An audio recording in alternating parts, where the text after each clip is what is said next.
الحمد لله رب العالمين والصلاة والسلام على سيد الأنبياء والمرسلين أما بعد فأعوذ بالله من الشيطان الرجيم بسم الله الرحمن الرحيم پڑھیے الصلاة والسلام عليك يا رسول الله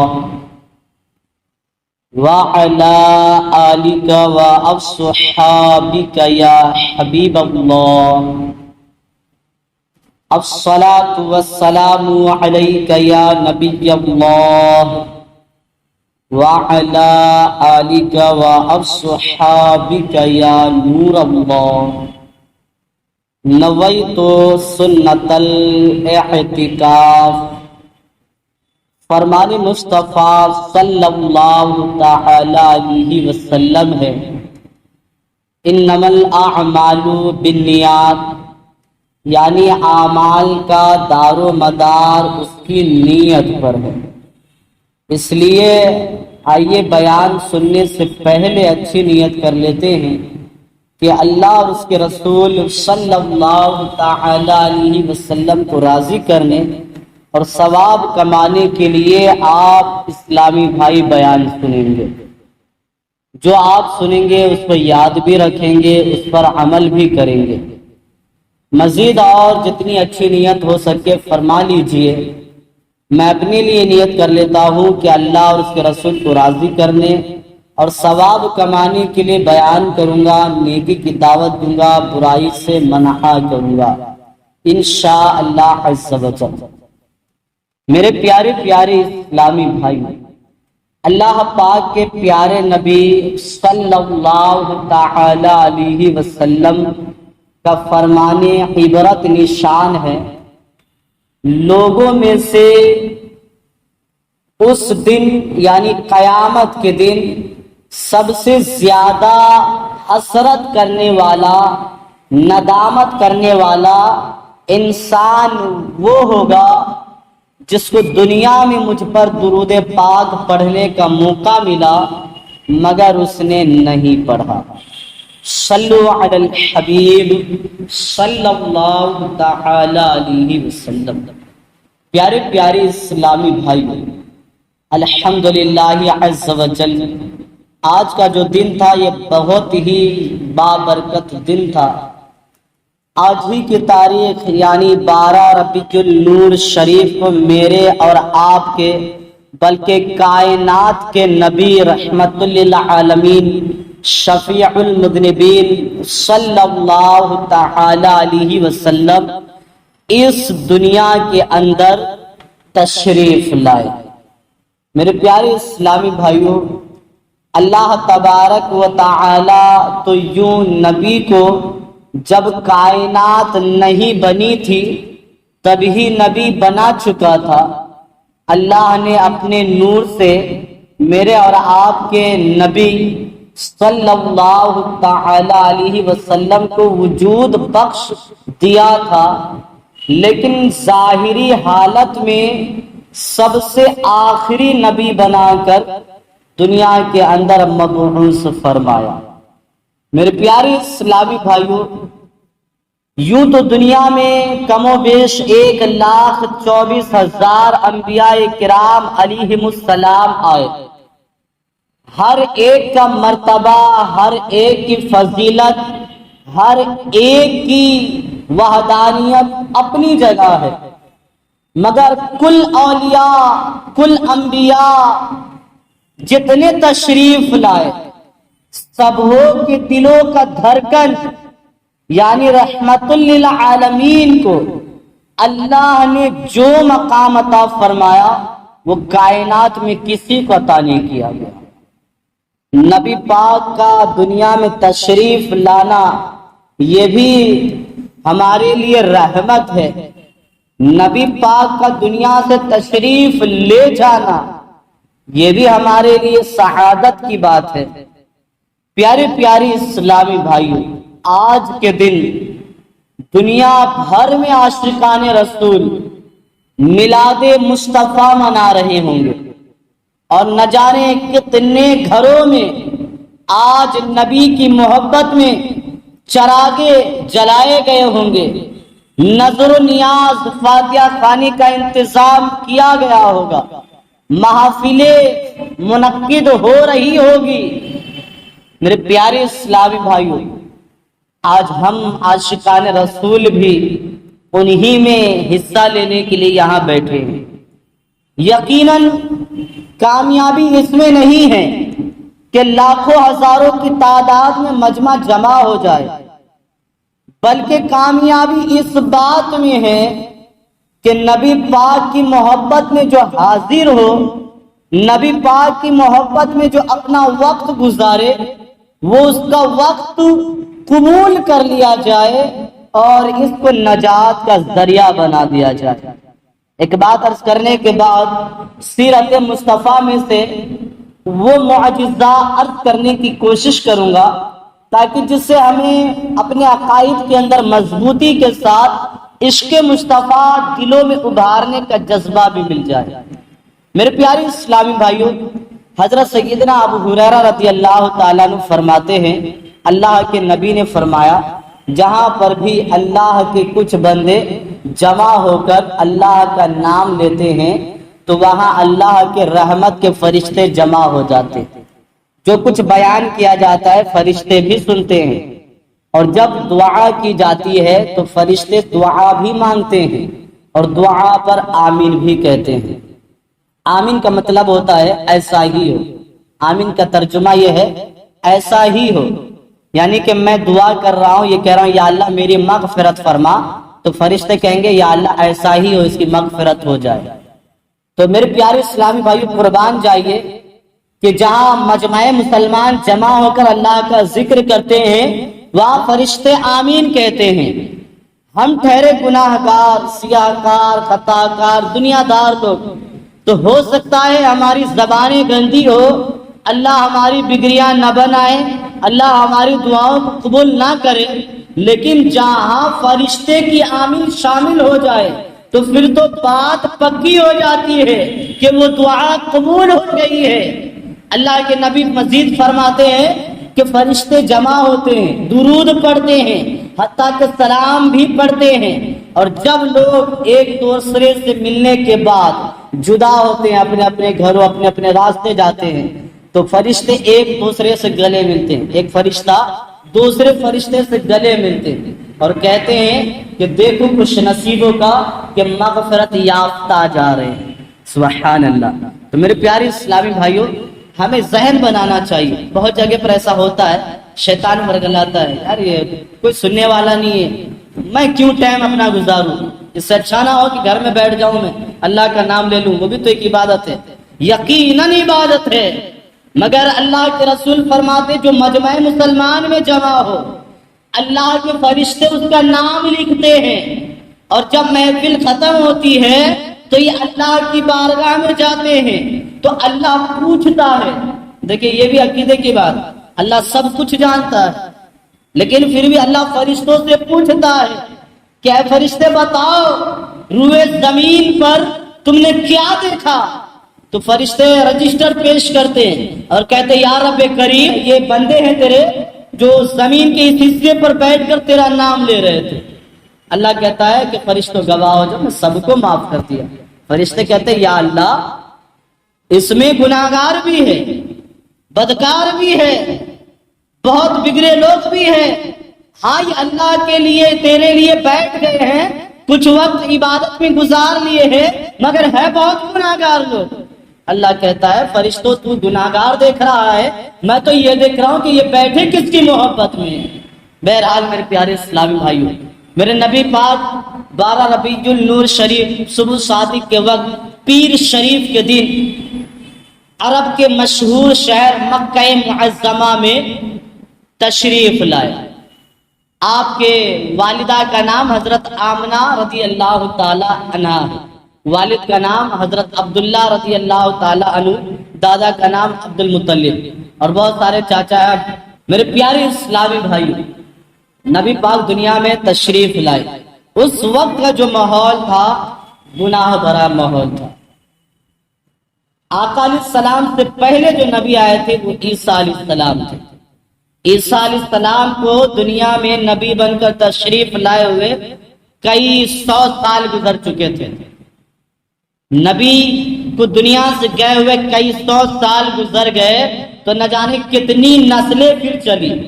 تو جو عیسیٰ علیہ السلام کے زمانے کے قریب کے تھے تو عیسیٰ علیہ السلام نے جو حکم دیا تھا کہ دیکھو میرے بعد نبی آئیں گے، وہ آخری نبی ہوں گے، ان کی یہ نشانیاں ہیں، تمہیں اگر کامیابی چاہیے تو ان کے طریقے پر چلنا ہوگا، ان کے اسلام کو فالو کرنا ہی ہوگا، تب جا کے کامیاب ہوگے. تو جو قریب کے لوگ تھے کچھ لمحہ تک تو اس پر ٹکے رہے، لیکن نسلاً در نسل چلتا رہا تو لوگ شریعت عیسیٰ کو بھول چکے تھے. اب وہ یہ سمجھ گئے تھے کہ نبی نہیں آنے والے ہیں، اب کوئی نبی نہیں، ورنہ صدیوں گزر گئے ہیں، نبی آنا ہوتا تو آ جاتے. اب لوگ اپنی اپنی مرضی کی زندگی گزارنے لگے. ایسے میں میرے اور آپ کے آقا دنیا میں تشریف لائے، نبی پاک دنیا میں تشریف لائے، بچپنا سے جو کچھ ہوا بہرحال وہ تاریخ اسلام میں بے مثل و بے مثال ہے. مگر نبی پاک کا بچپنا ان کافروں کے بیچ میں گزرا، ان اللہ کے نافرمانوں کے بیچ میں گزرا. یہ کافر، یہ مشرک، یہ سب دیکھتے تھے نبی کا بچپن بھی نرالا تھا، نبی کی جوانی بھی نرالی. لیکن جب نبی ظاہری عمر کے اعتبار سے 40 سال کے ہوئے تو نبوت کا اعلان فرمایا، مکے والے کو جمع کیا، کہا کہ مکے والوں بتاؤ کیا کبھی تم نے مجھے جھوٹ بولتے ہوئے دیکھا ہے؟ کہا کہ نہیں، ہم نے کبھی جھوٹا آپ کو پایا ہی نہیں. کیا تم نے کبھی خیانت کرتے ہوئے دیکھا ہے؟ کہا کہ کبھی نہیں. کیا تم نے کوئی عیب، کوئی برائی مجھ میں دیکھی ہے؟ تو ہر ایک دشمن بھی کہہ رہے تھے نہیں، آپ کے اندر کوئی عیب نہیں، آپ تو بے عیب ہے. تو میرے مصطفیٰ کریم عرب کے تمام لوگوں کے درمیان کھڑے ہو کر فرماتے کیا میں یہ کہوں کہ اس پہاڑ کے پیچھے یہ ہو رہا ہے تو تم مان لو گے؟ کہا کہ ہاں ہم مان لیں گے، کیونکہ 40 سال ہمارے درمیان گزارے ہیں آپ نے، آج تک ہم نے کبھی آپ کو جھوٹا پایا ہی نہیں، آپ تو صادق ہیں. ہم مان لیں گے کہ آپ ہمیں جو بتا رہے ہیں کہ پہاڑ کے پیچھے ایسا ہو رہا ہے تو واقعی ہو رہا ہوگا. تو نبی پاک کہتے ہو پھر سن لو کہ میں ایک اللہ کو مانتا ہوں، میں ایک اللہ کو مانتا ہوں، اور اس اللہ نے مجھے تمہارا نبی بنا کر بھیجا ہے، مجھے نبوت دی گئی ہے، تم مجھے نبی تسلیم کرو، میرا کلمہ پڑھو اور ایمان لاؤ، مسلمان ہو جاؤ. تو لوگ بچھڑ گئے، منتشر ہو گئے، پھر نبی پاک کے دشمن بن گئے کہ یہ کیا، ہم نے ان پر بھروسہ کیا، مانا کہ ان کی زندگی میں کوئی عیب نہیں، کوئی برائی نہیں، یہ بے مثل و بے مثال ہے، سب سے اچھے ہیں، سب سے برتر ہے، سب سے اعلیٰ ہے، کیا ہم انہیں نبی تسلیم کر لیں؟ نہیں مانے یہ لوگ. پھر ابو جہل کے پاس آئے، ابو جہل سے کہا ابو جہل ہم لوگوں میں زیادہ عقل مند تو ہے، کیا تجھے شریعت کے معاملے میں زیادہ علم ہے؟ ہم سے پہلے جو نبی تھے وہ نبی سے لے کر اب تک کیا تیرے پاس اتنی صلاحیت ہے کہ تو جج کر سکے کہ کیا یہ نبی واقعی ہے، ہم اس کو نبی مانی یا نہ مانے؟ تو ابو جہل تو چونکہ تھا یہ دشمن، اسلام کا سب سے بڑا گنڈا، تو یہ کیسے کہتا کہ ہاں یہ نبی ہے؟ انہیں تو سچ بھی جھوٹ نظر آتا تھا. تو اس نے کہا کہ دیکھو میرا ایک دوست ہے جس کو شریعت کا بہت علم ہے، نبوت کے بارے میں اس کو بہت جانکاری ہے، وہ اتنا ماہر ہے کہ وہ بڑے سے بڑے لوگوں کو اپنے پاس ٹکنے نہیں دیتا ہے. اگر کوئی شاعری میں بات کرے تو میرا دوست شاعری میں جواب دیتا ہے اور اس کو زیر کر دیتا ہے.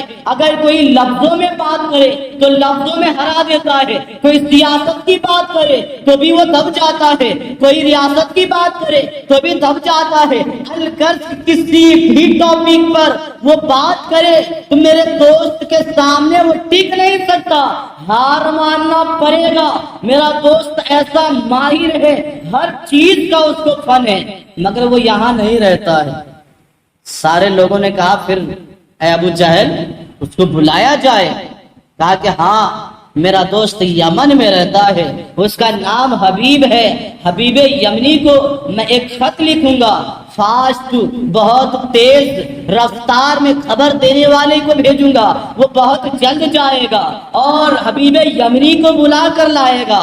حبیب یمنی کو خبر دیا گیا، تیز رفتاری کے ساتھ خط پہنچا کہ دیکھو مکہ میں ایک محمد نام کا انسان ہے جو اپنے آپ کو کہتا ہے میں نبی ہوں، مجھ پر ایمان لاؤ، تمہارے پاس زیادہ صلاحیتیں ہیں، نبوت کا تمہیں زیادہ علم ہے، کوئی جادوگر ہو وہ بھی اس کا جادو تمہارے سامنے ٹک نہیں سکتا، ہر معاملے میں تم ماہر ہو، اس لیے تم ہمارے ساتھ چلو اور اس محمد سے تم مناظرہ کرو، اس محمد سے تم پوچھو، سوال کرو، اسے زیر و زبر کر دو، اسے ہرا دو، اسے نیچا دکھا دو، تاکہ محمد کا نام مٹ جائے، محمد کی شریعت کا دھجیا اٹھ جائے، محمد کا جو ہے گویا کہ اس دنیا سے خاتمہ ہو جائے۔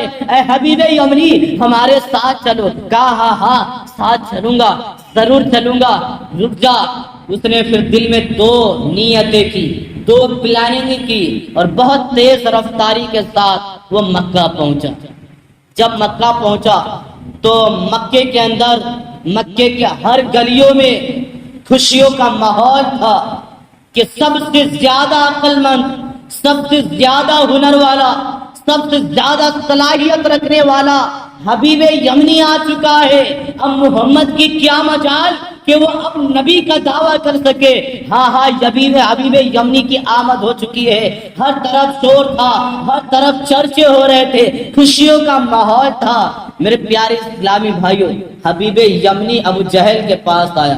ابو جہل نے کہا اے حبیب تو میرا دوست ہے، تجھے میری دوستی کا واسطہ، تو اس محمد کو ہرا دے، اس محمد کو نیچا دکھا دے۔ حبیب یمنی نے کہا کہ ٹھیک ہے مجھے اس کے پاس لے چلو۔ کہا نا یہ غلطی نہیں کروں گا، تجھے محمد کے پاس نہیں لے جاؤں گا، کیونکہ جو محمد کے قریب ہوتا چلا گیا وہ اسی کا دیوانہ ہو گیا ہے۔ محمد کے پاس نہ جا، جو کچھ کہنا ہے خط لیٹر کے ساتھ ہی بات کر، محمد سے ملنے کی ضرورت نہیں۔ حبیب یمنی نے کہا تجھے مجھ پر اعتماد ہے یا نہیں، تجھے بھروسہ ہے یا نہیں؟ میں ایسی چیز لایا ہوں کہ محمد مجھے تو کیا کسی کو بھی اپنے بس میں نہیں کر پائے گا، وہ اپنی محبت میں کسی کو گرفتار نہیں کر پائے گا، مجھے اس کے پاس لے جا۔ آقا علیہ السلام کی بارگاہ میں کچھ لوگ پہنچے، حبیب یمنی یمن سے آئے ہیں، آپ سے بات کرنا چاہتے ہیں، آپ تیار ہیں؟ میرے آقا نے کہا کہ اس میں تیاری کی کیا بات ہے، خیر مقدم کرتے ہو اس کا۔ حبیب یمنی کے سامنے میرے پیارے آقا صلی اللہ تعالی علیہ وسلم ہے۔ حبیب یمنی نے کہا کہ مجھے مکہ والوں نے بلایا ہے اور کہا ہے کہ آپ محمد ہیں اور آپ اللہ کے نبی ہونے کا، نبوت کا دعویٰ کرتے ہیں، تو ہم کیسے مان لیں کہ آپ نبی ہیں؟ اس لیے میری شرط ہے کہ آپ میرے دو سوال کو پورا کرے، اگر آپ پورا کر دیتے ہیں تو میں آپ کو نبی تسلیم کر لوں گا، میں آپ پر ایمان لے آؤں گا۔ میری پہلی شرط یہ ہے کہ جو یہ آسمان میں چاند نظر آ رہے ہیں آپ اس چاند کو دو ٹکڑے کر دے، کیونکہ دنیا کا چاہے کتنا ہی طاقتور انسان ہو، دنیا کا چاہے کتنا ہی بڑا جادوگر ہو، وہ لوگوں کی آنکھوں پر نظر کر سکتا ہے، وہ لوگوں پر جادو کر سکتا ہے، وہ زمین کی کسی چیز پر جادو کر سکتا ہے، لیکن آسمان پر کسی جادوگر کا جادو اثر نہیں کرتا ہے۔ اس لیے آپ چاند کے دو ٹکڑے کر دے تو میں سمجھ لوں گا کہ آپ نبی ہیں۔ میری دونوں شرطیں پوری ہو گئی تو میرے پیارے آقا علیہ السلام مسکرانے لگے۔ پتا ہے کیوں مسکرانے لگے؟ عبداللہ بن عباس رضی اللہ تعالیٰ عنہ فرماتے ہیں کہ جب میرے آقا علیہ السلام چھوٹے تھے، عمر میں بظاہر بچے کی جو ہے عمر کے تقاضے میں تھے، تو میرے آقا جھولا میں بیٹھ کر چاند سے کھیلا کرتے تھے۔ اب عبداللہ بن عباس کہتے ہیں میں نے دیکھا کہ آقا علیہ السلام جدھر جدھر انگلی کرتے تھے چاند ادھر ادھر جاتا تھا، ادھر گھومتا تھا۔ آقا علیہ السلام سے میں نے پوچھا آقا یہ آپ کے انگلی کے اشارے پر چاند کیوں گھومتا تھا؟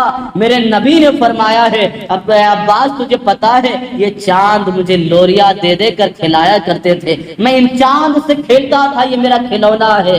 میرے پیارے اسلامی بھائیوں، یہ نبی کے لیے چاند کے ٹکڑے کیا حیثیت رکھتی ہے؟ میرے آقا مسکرائے اور کہا یمنی بس یہی چھوٹی سی بات ہے، یہی چھوٹی سی بات، آجا پہاڑ پر جبل ابو قبیس پہاڑ پر میرے آقا پہنچے۔ اوپر چڑھنے کے بعد پورے مکے کے لوگ جمع ہے، ہر ایک کی نظر آسمان پر ٹکٹکی باندھ کر ٹھہری ہوئی ہے کہ چاند کے دو ٹکڑے ہونے والے ہیں۔ میرے آقا نے چاند کو اشارہ کیا، قرآن کی آیت اقتربت الساعۃ وانشق القمر، ترجمہ کنز الایمان کہ پاس آئی قیامت اور شق ہو گیا چاند، پھٹ گیا چاند، دو ٹکڑے ہو گئے چاند۔ میرے آقا نے اشارے کیے چاند کو یوں، تو چاند دو ٹکڑے میں بیٹھ گیا۔ ایسا نہیں پتا جیسے آج تصویروں میں دیکھتے ہیں چھوٹا سا بیچ میں غائب ہوتا، نہیں نہیں، میرے آقا کو معلوم تھا یہ مکے والے بڑے ہوشیار ہیں، یہ بعد میں مکر جائیں گے، یہ نہیں مانیں گے۔ چاند کو اتنا جدا کر دیا کہ تاریخ اسلام میں واضح حدیث ملتی ہے کہ جبل ابو قبیس کے پہاڑ کے ایک طرف ایک حصہ، دوسری طرف چاند کا دوسرا حصہ تھا، اور آقا نے فرمایا اے حبیب یمنی دیکھ لیا چاند کو، دیکھ یہ دو ٹکڑے ہو چکے ہیں۔ لوگ نے کہا کہ معاذ اللہ محمد نے تو اب آسمان پر بھی جادو کر دیا۔ جس کے نصیب میں ایمان نہیں لکھا ہوتا نا، قرآن کی آیت ختم اللہ علی قلوبہم وعلی سمعہم، اس کی آنکھوں پر دلوں پر مہر لگ جاتی ہے، لاکھ نصیحت کی باتیں کرے، لاکھ اس کے سامنے قرآن حدیث کی باتیں کرے، اثر نہیں کرے گی۔ جن لوگوں کے مقدر پھوٹے ہوتے ہیں ان لوگوں کے مقدر میں نبی کی محبت یا ایمان کی دولت نہیں ہوتی ہے۔ لوگ کہنے لگے معاذ اللہ محمد نے تو چاند پر بھی اشارہ کر دیا، مگر حبیب یمنی سمجھدار تھا، اللہ نے اس پر کرم کیا۔ حبیب یمنی نے کہا ایک بات تو پوری ہو گئی۔ آقا نے فرمایا نہ اتنے پہ نہیں، یہ چاند کے دو ٹکڑے کیے، دیکھ لے جی بھر کے جتنا دیکھنا ہے۔ جن لوگوں نے کہا کہ معاذ اللہ یہ آسمان پر جادو اثر کر گیا ہے، میرے آقا نے فرمایا فلاں فلاں جگہ پر قافلہ جا رہا ہے، فلاں بستی میں فلاں کام ہو رہے ہیں، ان لوگوں کو بلا کر پوچھ لو کیا یہ چاند دو ٹکڑے ہوئے ہیں یا نہیں۔ لوگوں نے بڑے بڑے جادوگروں کو بلایا، نجومیوں کو بلایا، کائنوں کو بلایا اور کہا کہ بتاؤ تم اپنے جادوؤں کے اثر سے کہ یہ چاند دو ٹکڑے ہوئے ہیں۔ جادوگروں نے بھی گواہی دی ہاں چاند کے دو ٹکڑے ہوئے ہیں۔ میرے آقا نے فرمایا ہے حبیب اسے ایسے ہی رہنے دوں یا جوڑ دوں؟ میرے آقا نے صرف چاند کے دو ٹکڑے نہیں کیے، چاند کو توڑا بھی، اشارہ کر کے پھر جوڑا بھی۔ اگر میرے آقا چاند کو نہیں جوڑے ہوتے تو آج ہوئے زمین پر ایک چاند نمودار نہیں ہوتا بلکہ دو دو چاند نظر آتے۔ میرے آقا کا کرم تھا کہ چاند کو پھر جوڑ کے بھی دکھایا۔ حبیب یمنی نے کہا کہ پہلی شرط میں مان لیا کہ آپ نے پوری کر دی۔ میرے آقا نے فرمایا کہ دوسری جو شرط تیری ہے وہ تو بتائے گا یا میں بتاؤں؟ یہ بھی ایک غیب کی خبر ہے۔ دیکھیں لوگ کہتے ہیں کہ نبی کو غیب کی خبر نہیں، وہ نبی ہو ہی نہیں سکتا جس کو غیب کی خبر نہیں۔ یہ تو میرے آقا ہے حضرت عیسیٰ علیہ السلام کو بچے سے بہت محبت تھی، سب کو بلاتے، جمع کرتے، کھیلتے، بچوں کو دلال پیار کرتے، اور وہ زمانے میں جو ٹافیاں ہوتی تھی کھانے پینے کی چیز بچوں کو دیتے اور کہتے بیٹے جاؤ تمہارے گھر تمہاری امی نے یہ پکایا ہے، فلاں فلاں جگہ پر تمہاری امی رکھ دی ہے، جا کر لے لینا۔ تو بچے جاتے اور وہاں سے اٹھا لیتے۔ کوئی بچے جاتے ماں سے مانگتے، ماں کہتے تھے کہ نہیں ہے گھر میں، کہتے تو جھوٹ بول رہی ہے، وہاں فلاں جگہ پر رکھا ہے، جا کر بچے لے لیتے تھے۔ تو جب یہ معاملہ بہت تیزی کے ساتھ ہوا کہ عیسیٰ علیہ السلام بچے کو غیب کی خبر بتاتے، تو ماں نے بچوں کو عیسیٰ علیہ السلام کے سامنے جانے سے روک دیا، گھروں میں بند کر دیا۔ عیسیٰ علیہ السلام کو بچے کی محبت ہی تڑپنے لگے کہ یار بچے کئی دن ہو گئے ملنے نہیں آئے۔ سب کے گھر گئے، پوچھا بچے کہاں ہیں؟ کہا کہ بچے نہیں ہیں۔ بہت سارے بچے تھے جس کو کمرے میں، گھر میں، ایک روم میں بند کر دیا گیا۔ پوچھا گیا کہ یہ اس گھر میں کون ہے؟ بچے ہیں اس گھر میں۔ لوگوں نے جھوٹ بولتے ہوئے، ان کے ماں باپ نے جھوٹ بولتے ہوئے کہا یہ بچے نہیں سور ہے۔ سور کا نام لینے سے یاد رکھے ناپاک نہیں ہوتے۔ بہت لوگوں کے ذہن میں یہ غلط فہمی ہے، بہت لوگ بولتے ہیں زبان ناپاک ہو گیا تو ناپاک ہو گیا تو اب 40 دن تک ناپاک نہیں، اس کا نام لینے سے ناپاک نہیں ہوتے، کیونکہ اس کا نام قرآن میں ذکر کیا گیا ہے۔ ہاں اگر اس کا جسم ہمارے جسم سے ٹچ ہو جائے تو ہم ناپاک ہو جائیں گے، چاہے وہ صاف ستھرا ہی کیوں نہ نظر آتا ہو۔ لیکن کتے کا معاملہ اس سے الگ ہے، اگر کتا اگرچہ اس کا لعاب تھوک ناپاک ہے کتے کا، اگر اس کا تھوک بڑھ جائے تو وہ ناپاک ہو جائیں گے، لیکن اگر کتا ہمارے بدن سے سٹ گیا اور اس کے جسم میں نجاست نہیں لگی ہے، سوکھا ہے، تو ہم ناپاک بھی نہیں ہوں گے۔ بہرحال یہ شریعتی مسئلہ ہے، کیونکہ بہت سارے لوگ نماز وغیرہ پڑھنے آتے ہیں، کبھی اتفاق ہوتا ہے تو پھر وہ سوچتے میں تو ناپاک ہو گیا۔ تو بہرحال کہ عیسیٰ علیہ السلام کو کہا کہ اس میں جو ہے یہ ناپاک جانور ہے۔ عیسیٰ علیہ السلام نے کہا کہ یہ واقعی ناپاک جانور ہے؟ کہا ہاں ناپاک جانور، اس میں ہمارے بچے نہیں ہیں۔ کہا پھر ایسا ہی ہو، جب نبی کی بات کو ٹھکرائی جاتی ہے تو پھر ایسا ہی ہوتا ہے۔ لوگوں نے گھر کھولا تو دیکھا وہ بچے وہ جانور میں تبدیل ہو چکے تھے۔ تو یہ تو عیسیٰ علیہ السلام کی بات ہے کہ وہ غیب کی خبر جانتے، میرے نبی نہ جانے۔ یہ عقل کے اندھے لوگ ہیں جس کو سمجھ میں نہیں آتا۔ بہرحال کہ میرے پیارے آقا نے فرمایا کہ اے حبیب یمنی، دوسرا جو تیرا سوال ہے، بہت میں یہ بات جو بتا رہا ہوں نا، کام کی بات بتا رہا ہوں، یہ تو بتائے گا یا میں بتاؤں؟ حبیب یمنی نے کہا یا رسول اللہ یہ بات آپ بتا دیں تو آپ کی مہربانی عنایت ہوگی، یہ بات تو دل کی بات ہے۔ میں یمن سے چلا تھا تو دل میں سوچا تھا یہ بات تو نہ مجھے یہ میرے علاوہ میری بیوی کو پتا ہے، نہ میرے بچے کو پتا ہے، نہ میرے خاندان والوں کو پتا ہے، یہ تو میں ہی جانتا ہوں، یہ میرے دل کی بات ہے۔ اے اللہ کے نبی اگر آپ بتا دیں تو آپ کا یہ مجھ پر احسان ہوگا۔ کہا کہ حبیب جب تو گھر سے چلا تھا تو یہی سوچا تھا نا کہ جاؤں گا، اگر وہ نبی ہوئے تو آزمائش کے طور پر ٹیسٹ لینے کے لیے کہ یہ نبی ہے یا نہیں، تو میں چاند کے 2 ٹکڑے کرواؤں گا، اور اگر اس میں پاس ہو گئے تو میں مان لوں گا یہ نبی ہے، اور پھر نبی جب ہے تو میں نبی سے اپنی بگڑی بنانے کے لیے ریکویسٹ کروں گا۔ نبی جو ہے بگڑیاں بناتے ہیں، جس کی قسمتیں پھوٹی ہوتی ہیں اس کی قسمتیں سنوارتے ہیں۔ جو لوگ راہ راست سے بھٹک چکے ہوتے ہیں انہیں راہ راست پر لاتے ہیں، یہ ہوتے ہیں نبی۔ حبیب کہتے ہیں، حبیب کو میرے آقا فرما رہے ہیں، حبیب یہ سوچ کے آیا تھا نا اپنی بگڑی بنائے گا، تیرے گھر میں ایک بیٹی ہے، آنکھوں سے اندھی دیکھ نہیں سکتی، کانوں سے بہری سن نہیں سکتی، زبان سے گونگی بول نہیں سکتی، ہاتھ سے لولی ہے وہ کچھ استعمال نہیں کر سکتی، پیر سے لنگڑی ہے وہ چل نہیں سکتی۔ تو دل میں یہی سوچ کے آیا نا اگر وہ نبی ہوئے تو میں دعا کراؤں گا۔ اے حبیب تو مان لے کہ میں اللہ کا نبی ہوں، پڑھ لے کلمہ، ہو جاؤ مسلمان، تیری بیٹی کو شفا مل جائے گی۔ نبی پاک کی بارگاہ میں بہت سارے لوگ جمع ہیں، کفار بھی ہیں، مشرکین بھی ہیں۔ حبیب یمنی نے کہا او مکہ والے گواہ ہو جاؤ، میں اسے نبی تسلیم کرتا ہوں اور میں حق کا کلمہ پڑھتا ہوں، لا الہ الا اللہ محمد رسول اللہ صلی اللہ تعالی علیہ وسلم۔ کلمہ پڑھ کے حبیب یمنی مسلمان ہو گئے۔ ابو جہل کہا اے میرے دوست میں تو بلایا تھا محمد سے بغاوت کرنے کے لیے، میں تو بلایا تھا محمد کو نیچا دکھانے کے لیے، میں تو بلایا تھا محمد کا مذاق اڑانے کے لیے، میں تو بلایا تھا محمد کے شریعت کو جو ہے پیچھے چھوڑنے کے لیے، مگر تو اس کا ہو گیا۔ حبیب یمنی کہتے تجھے کیا پتا، میں اس کا ہو گیا، کائنات میری ہو گئی، اب تجھے نہیں پتا۔ میرے آقا فرماتے حبیب دیر نہ کر گھر جا۔ تیزی کے ساتھ حبیب یمنی گھر پہنچے۔ جو بیٹی آنکھوں سے اندھی تھی، کانوں سے بہری تھی، منہ سے گونگی تھی، ہاتھ سے لولی تھی، پاؤں سے لنگڑی تھی، حبیب یمنی کو پہنچتے پہنچتے رات ہو گیا۔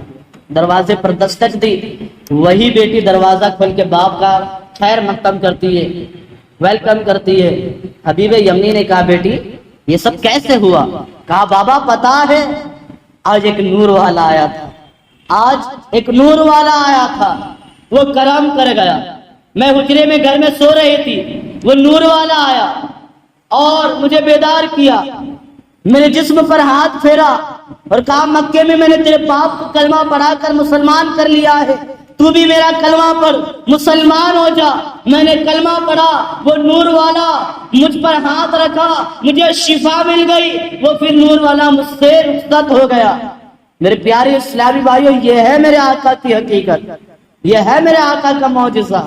آپ کو پتا ہے کہ حضرت ابو ہریرہ رضی اللہ تعالیٰ عنہ جتنا حدیث ہے نا نبی کی، جب نبی جو بولے جو کرے اس کو حدیث کہتے ہیں، یا پھر صحابہ جو کر رہے ہوں اور نبی پاک نے دیکھا لیکن کچھ ٹوکا نہیں، یہ نہیں بولا یہ برا ہے ایسا نہیں کرنا چاہیے خاموش، تو وہ بھی نبی کی نظر میں آ گیا تو وہ حدیث بن جاتی ہے۔ اب حدیث کی الگ الگ قسمیں ہوتی ہیں، لیکن سب سے زیادہ حدیث روایت کرنے والے اگر کوئی صحابی ہے تو وہ ابو ہریرہ رضی اللہ تعالیٰ عنہ ہے۔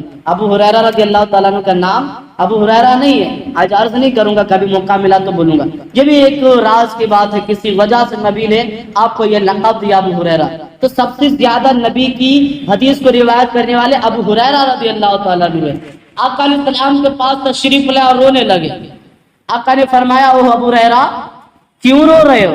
کہا یا رسول اللہ بات یہ ہے کہ میری ایک بری ماں ہے، میری ایک بری ماں ہے، وہ آپ کو برا بلا کہتی ہے، مجھے غصہ میں چھوڑ کر چلے آیا، لیکن اب حیرت یہ ہے مجھے افسوس ہوتا ہے بری ماں کیسے وہ اپنا کام کرے گی، اپنا خیال کیسے رکھے گی۔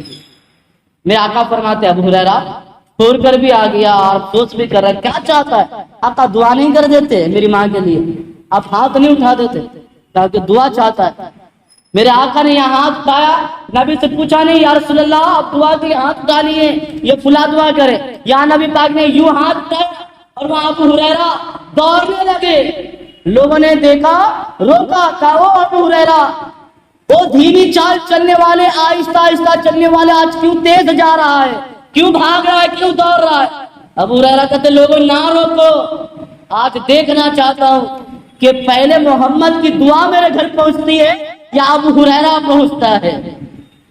ابو ہریرہ گھر گئے، دستک دیا، ماں نے کہا رک ٹھہر، ماں نے دروازہ کھولا، دروازہ کھلا تو ابو ہریرہ رضی اللہ تعالیٰ عنہ کی ماں یعنی امی جان کے زبان پر نبی پاک کا کلمہ جاری تھا، کلمہ پڑھ رہے تھے۔ ابو ہریرہ کہتے ہیں کہ ماں تھوڑی دیر پہلے تو اسی کلمے والے کو گالیاں دے رہی تھی، ابھی کلمہ پڑھتا ہے، کلمہ پڑھ رہی ہے۔ ماں کہتی ہے بیٹے تو ہی جا کے دعا کراتا ہے، تو ہی بولتا ہے، ابھی ابھی نور والا آیا تھا، اس نے مجھے اپنے نور سے منور کیا، ایمان کی دولت مل گئی، اسی لیے اب اس کو گالیاں نہیں، اب اس کے ذکر کو جو ہے اپنے لبوں پر تر رکھتی ہوں۔ یہ ہے سیرت رسول میرے پیارے اسلامی بھائیوں۔ اب ہمیں بھی چاہیے کہ ہم ادھر ادھر نہ دھیان دیتے ہوئے صحیح معلومات حاصل کریں، صحیح معنوں میں صحیح علماء سے رہنمائی لے اور عشق مصطفیٰ دل میں پیدا کرے اور نبی پاک کی محبت میں مچلے، نبی پاک کی محبت میں اپنے دلوں کو دماغوں کو روشن کرے، کیونکہ نبی پاک کی اصل محبت ہی کامیابی کی دلیل ہے۔ میرے پیارے اسلامی بھائیو آج خوشی کا موقع ہے، دنیا میں بے شمار خوشیاں ملے گی، ملتی رہے گی، لیکن ساری خوشیوں کا اگر کوئی جامع ہے تو یہ آج ہی کا دن ہے۔ اگر آج کا یہ دن ہمیں نصیب کرنا رب کو نہ ہوتا تو نہ ہمارے پاس عید ہوتا، نہ بقرعید ہوتا، نہ محرم ہوتے، نہ اس طریقے کی بے شمار خوشیاں ہوتی۔ میرے محبوب کو دنیا میں بھیجنا تھا، اس لیے رب نے کائنات بنایا، کائنات بنانے کے بعد کائنات کو سجایا سوارا، پھر نبی پاک کو بھیجا، اسی نبی پاک کے صدقے میں دنیا کا ہر شے ہمیں نصیب ہوا ہے۔